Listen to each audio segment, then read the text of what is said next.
వెండి కొందామనుకుంటున్నారా? లేక ఇప్పటికే సిల్వర్ ఈటీఎఫ్లలో ఇన్వెస్ట్ చేశారా? అయితే ఈ వీడియో మీకోసమే.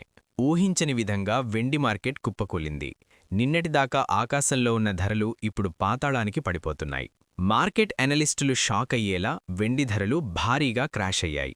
కేవలం జ్యువెలరీ షాపుల్లోనే కాదు, స్టాక్ మార్కెట్లో సిల్వర్ ఈటీఎఫ్లు కూడా భారీ నష్టాల్లో ట్రేడవుతున్నాయి. ఒక్క రోజులోనే ఇన్వెస్టర్ల సంపద కోట్లలో ఆవిరైపోయింది. గ్లోబల్ మార్కెట్లో డిమాండ్ తగ్గడం, డాలర్ ఇండెక్స్ పెరగడం దీనికి ప్రధాన కారణాలుగా కనిపిస్తున్నాయి. ముఖ్యంగా డిజిటల్ సిల్వర్లో ఇన్వెస్ట్ చేసిన వారు, ఈటీఎఫ్ హోల్డర్లు ఇప్పుడు టెన్షన్లో ఉన్నారు. గత కొన్ని నెలలుగా లాభాల్లో ఉన్న సిల్వర్ ఇప్పుడు సడన్గా రివర్స్ గేర్ వేసింది. సిల్వర్ ఈటీఎఫ్ యూనిట్స్ భారీగా అమ్మకాల ఒత్తిడిని ఎదుర్కొంటున్నాయి.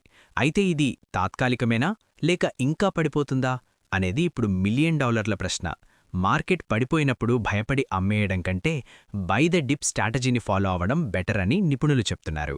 ధరలు తగ్గినప్పుడు కొంచెం కొంచెం యాడ్ చేసుకోవడం వల్ల లాంగ్ టర్మ్లో మంచి లాభాలు వచ్చే ఛాన్స్ ఉంది.